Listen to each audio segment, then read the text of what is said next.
سلام سلام سلام به روی ماه تک تک شما عزیزای دلم. از پیج فال قهوه رها در خدمت شما هستیم با یک فال روزانه برای متولدین همه ماها. عزیزای دلم، امیدوارم هر جا که هستی حال دلتون عالی باشه، جیبتون پر از پول و آرامش در زندگی شما جاری باشه. عزیزای دلم، با تکنیت فال برای متولدین همه ماها امشب در خدمت شما هستم. با فال تاروت نیت کنید ببینیم چه چیزی رو در طالع شما عزیزای دلم میبینیم. دوستان عزیز، زیر پست کامنت بذارید که خدایا بابت نعمت‌هایی که به من دادی از تو ممنونم و شکرگزار تو هستم. بسم الله الرحمن الرحیم. نیت کنید.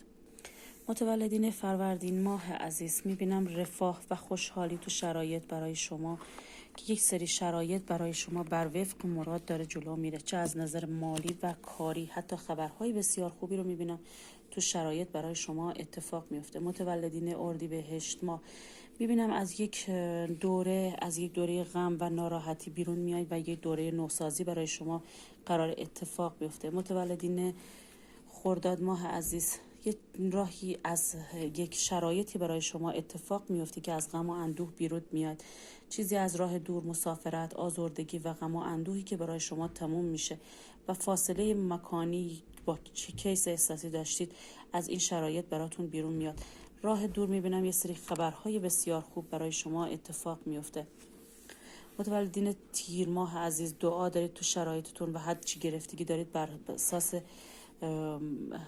کارتی که به من داده، بر اساس دعایی که هسته که برای شما رقم میخوره. متولدین مرداد ما یه جاهایی میبینم که حالا دچار کمپولی هستید، چه حالا ممکنه کمبود محبت و حتی ممکنه شرایط عدالت برای شما باشه که قانون وسط اومده باشه تو شرایطتون که قرار باشه یه سری تغییرات برای شما با وجود بیایه.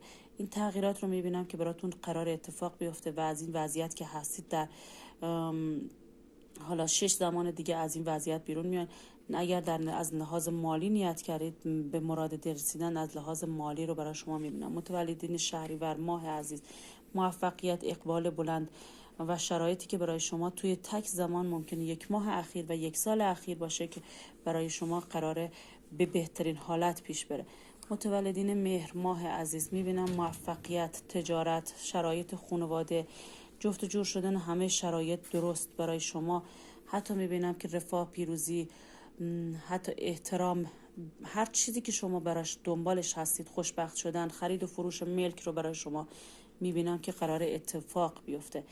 متولدین آبان ماه عزیز، خوشحالی رو میبینم، فعالیت های اجتماعی، حالا تو شرایط کاری باشه، میتونه تو شرایط ازدواج، حتی دور همی و خوشی و جا و موفقیتی که تو دستای شما، اتفاق خوبی که قرار برای شما وجود بیاد، بهبود اوضاع، حتی برای شرایط بیماری هم میتونه باشه که برای شما قرار اتفاق بیفته.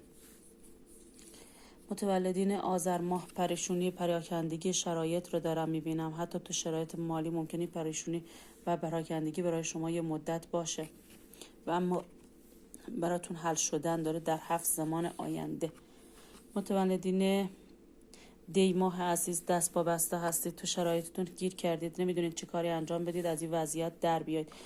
انشالله که براتون اتفاقهای خوب بیفته، اما حل مشکلاتی که براش نیت کردید میبینم که برای شما با زمان 12 برای شما حل خواهد شد. حالا ممکنه 12 روز دیگه، 12 ماه دیگه و حتی ممکنه برج 12 باشه.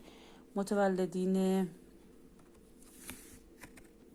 اسفند ماه عزیز، میبینم که یه جاهایی دارید خشونت و خرد میبرید، شایع خبر بد، حتی ممکنه مشکلاتی که برای شما دل سردی رو به وجود آورده و تو شرایط یه جاهای ناراحتی دارید. از این مشکلات بیرون اومدن رو بهتون داده. تا زمان مهر ماه ممکنه اتفاق بیفته یه سری مشکلات برای شما از این وضعیت در بیاد و حتی ممکنه شخصی با حروف ز، ف، ه توی شرایط به شما کمک کنه. لجبازی نکنید تو شرایطتون که برای شما ضرر داره. متولدین اسفند ماه عزیز، سختی و فشار رو شرایط برای شما میبینم. سوء استفاده که از شما شده، پنهان کاری که از شما شده، حتی ممکنه سرقتی اتفاق افتاده باشه، دروغی وسط اومده باشه، حتی ممکنه یه جاهای اشخاصی از یه وضعیت شونه خالی کرده باشن و دو شخصیتی بودن شخص احساسی رو به من میده. پنهانکاری شخص احساسی رو میبینم که تا بهمن ماه ممکنه اتفاق بیفته ولی برای شما حل شدن داده و راه براتون باز میشه و موفقیت رو برای شما میبینم که قرار اتفاق بیفته. ممنون از اینکه همراه هم بودید. لایک و کامنت فراموش نشه، شیر کنید و همینجور پایین پست کامنت کنید که خدایا بر اساس شرایطی که برایم رقم میخوره، خدایا ازت ممنون هستم و شکرگزارت هستم.